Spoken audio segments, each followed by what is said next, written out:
नमस्कार दोस्तों, मैं हूं नवीन पाटीदार और आप देख रहे हैं वॉइस एमपी। बंगला बगीचा मुद्दा एक बार फिर विधानसभा चुनाव से पहले गर्माता हुआ दिख रहा है। जिस तरीके अगर बात की जाए तो बंगला बगीचा वासी लंबे समय से अपनी परेशानी को लेकर दर भटक रहे हैं। सरकार तक गए, साथ ही अगर बात की जाए नगरपालिका के उन अधिकारियों तक गए और नगरपालिका की अध्यक्ष नगरपालिका के जो भी है उन तक वो मिले हैं और उनकी एक ही मांग है कि जो ये प्रस्ताव पास किया गया है उस प्रस्ताव को निरस्त किया जाए और यहीं एक नया मसूदा तैयार किया जाए, उसमें राहत जो है स्थानीय बंगला बगीचा वासियों को दिया जाए। इसी मुद्दे को लेकर आज एक बार फिर जो है नगरपालिका अध्यक्ष स्वाति चोपड़ा से यहाँ के बंगला बगीचा वासी ने मुलाकात की थी और किस तरह की मुलाकात और क्या बड़ी बातें इनकी है, क्या दर्द इनके है, उस पर बात करेंगे और पूछेंगे किस तरीके से क्या महत्वपूर्ण बातों को लेकर आपकी बात हुई।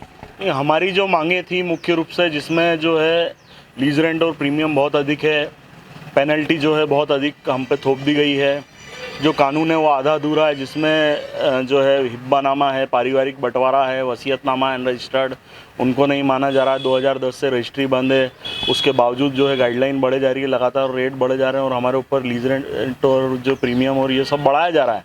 तो वो सब हमने समझाया और ये अच्छा लगा कि जो है हमारी नगरपालिका अध्यक्ष जो है इस बात को समझ रही हैं कि जनता तकलीफ में है, जनता परेशान है और उनने हमको इस बात का आश्वासन दिया है कि जल्द से जल्द हम एक प्रस्ताव लाएंगे, परिषद में लाएंगे और वो शासन को भेजेंगे और जनहित में लाएंगे।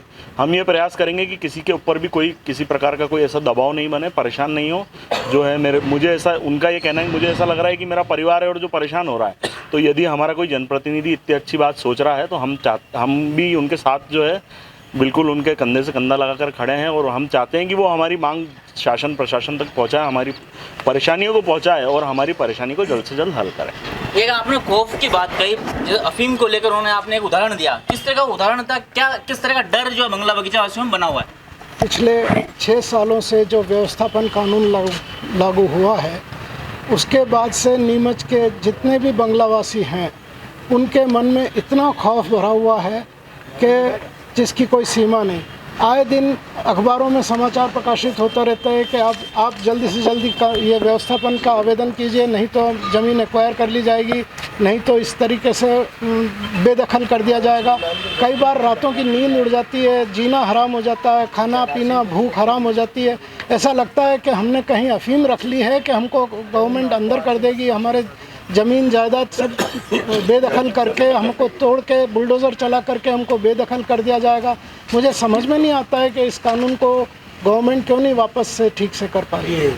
बड़ी बात कही है, खौफ जो एनडीपीएस का होता है उस खौफ को लेकर बंगला बगीचा वासी उस खौफ में जी रहे हैं। जिस तरीके से उनको ये डर बना हुआ कभी भी बंगला बगीचा वासियों पर जो है अधिपत्य की जो कार्रवाई की जा सकती है, साथ ही बात की जाए बुलडोजर उनके बंगले पर चला जा सकता है, ऐसे में वे बेघर हो जाएंगे। ये दर्द इनका है। साथ ही बात की जाए, आपने एक बड़ी बात कही है कि ये सारा जो है मसूदा तैयार किया है वो पूरा ही गलती है। बिल्कुल गलत है।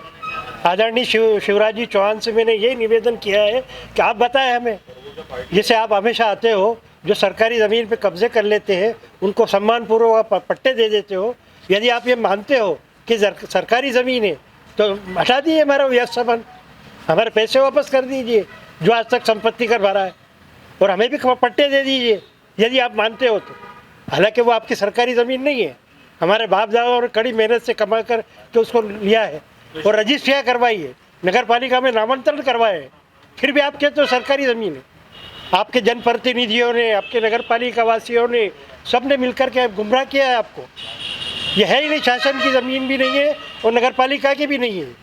ये खुद हमारे बाप दादाओं ने खरीदी है, पैसों से रजिस्ट्रियाँ करवाई है, उसके संपत्ति कर हम भर रहे हैं आज तक और आगे भी भरते रहेंगे। नहीं चाहिए हमें व्यवस्थापन। बड़ी बात कही है कि सरकार का जो व्यवस्थापन का जो मसूदा था उसका भी अब जो है ठुकराते हुए दिख रहा है। साथ ही अगर बात की जाए तो उन्होंने ये भी कहा है कि जो ज़मीन है वो ना ही नगरपालिका की है और ना ही सरकार की है, ज़मीन हमारी खुद की है, इनके बाप दादाओं ने खरीदी है। ऐसे में बड़ा सवाल उठता है कि आखिर कहाँ पर किसकी गलती रही है। आपने एक बड़ी बात कही है कि लगातार जो है लीज रेंट को लेकर प्रीमियम थोपा जा रहा है, किस तरह की बात थी वो?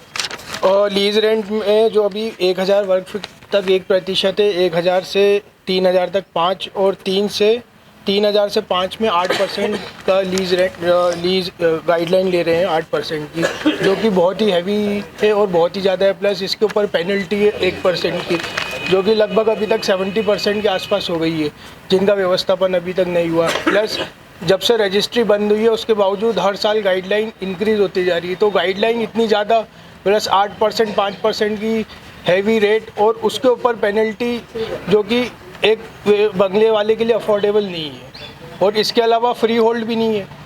तो फिर ये इसमें एक बहुत बड़ा संशोधन की डिमांड है और एक बहुत बड़ी गुंजाइश है। सबसे अच्छी बात ये लगी कि हमारी अध्यक्ष इस मैटर को समझ गई है।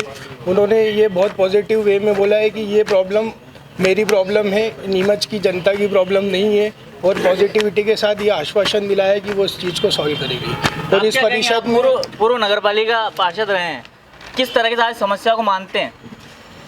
किसने खड़ी करी ये समस्या? नवीन जी, सबसे पहले तो मैं धन्यवाद दूंगा वॉइस ऑफ एमपी परिवार को और आपके इस चैनल को कि आप प्रतिदिन इस बंगला बगीचा समस्या से लगा हुआ एक सवाल रोज उठाते हैं। 1960-65 की रजिस्ट्री इस शहर में बंगला बगीचे की हुई है, तो या तो उस समय जो रजिस्ट्री हुई है वो सारी फर्जी हुई। रजिस्ट्रार ऑफिस में रजिस्ट्री का जो शुल्क होता है, जो रस्म होती है, जो स्टाम्प के जो टिकट लगते हैं, नीमच मंदसौर जिला अविभाजित जिला था उस समय, सारे डिपार्टमेंट की मोहर उन रजिस्टरों के ऊपर लगी हुई है, रजिस्ट्रार के साइन है, कोर्ट वालों के साइन है। सारी रस्म जो एक एक पैसा जो रजिस्ट्री में खर्च होता है वो वसूला गया। उसके बाद हम लोग उस पर निवास कर रहे हैं। ये समस्या एक फालतू की समस्या है। काले कांच में बैठ के भोपाल में अधिकारी कुछ भी वहाँ से वो उन्होंने लिख के भेज दिया और यहाँ पे है जो लागू कर दिया। ये समस्या है ही नहीं।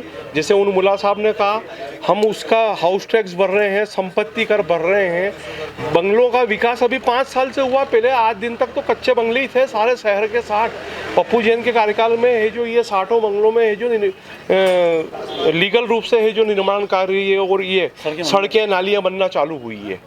तो मेरा तो मुख्यमंत्री जी से निवेदन है कि इसको है जो फ्री होल्ड कर दिया जाए। 10 रुपये 20 रुपये फीट जो भी लेना है सबसे ले लिया जाए। वो भी गैर वाजिब लिया जाएगा, अगर वो लेंगे तो वो भी गैर वाजिब है, क्योंकि मालिकाना हक सबके पास लीगल रूप से है। और मैं आपसे निवेदन करता हूं कि आप हमेशा प्रशासन को, शासन को जगाते हो।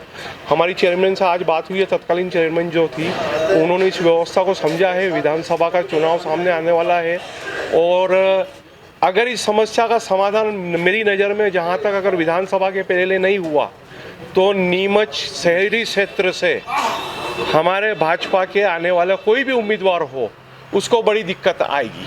बड़ी दिक्कत विधानसभा चुनाव में भारतीय जनता पार्टी के जो भी उम्मीदवार होंगे उनको आ सकती है। बात की जाए तो आपकी एक उम्र हो चुकी है बंगले में रहते रहते, किस तरह की समस्या आपको आती है? आपकी एक पीढ़ी और आ चुकी है, फिर अगली पीढ़ी और आएगी, तो क्या मानते हैं अभी तक जो पीढ़ियाँ देखती जा रही है समस्या को, लेकिन हल नहीं हो रही समस्या?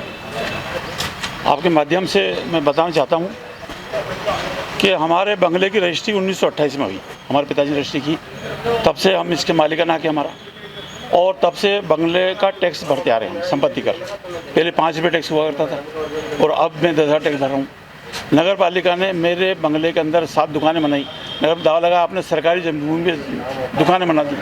वो केस चला, कन्हैयालाल डूंगरवाल साहब वकील साहब थे, वो केस चला, केस चल के खारिज हुआ और मजिस्ट्रेट ने आदेश दिया, बोले नगर पालिका ने एक भी डॉक्यूमेंट पेश नहीं किया कि ये नगर पालिका की भूमि है।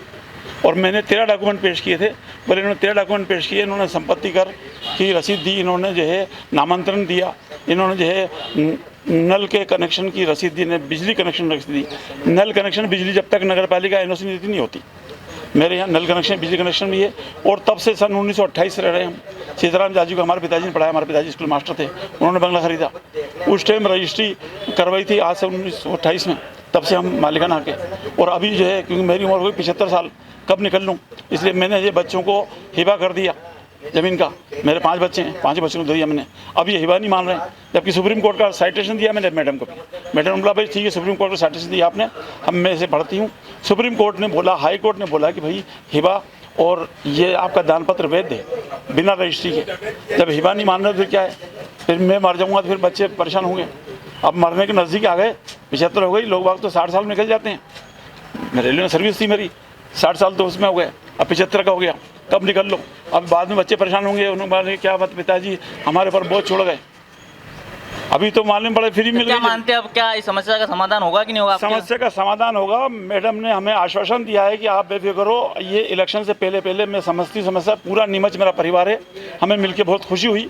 उन्होंने हम सबका जो बड़े आदरपूर्वक बिठाया, मेरे को चाय पानी पिलाई और बड़े सम्मानपूर्वक जवाब दिया उन्होंने कि हम सब जो है इसका सुझाव लेके वहाँ जाएंगे और समस्या का समाधान शीघ्र करेंगे।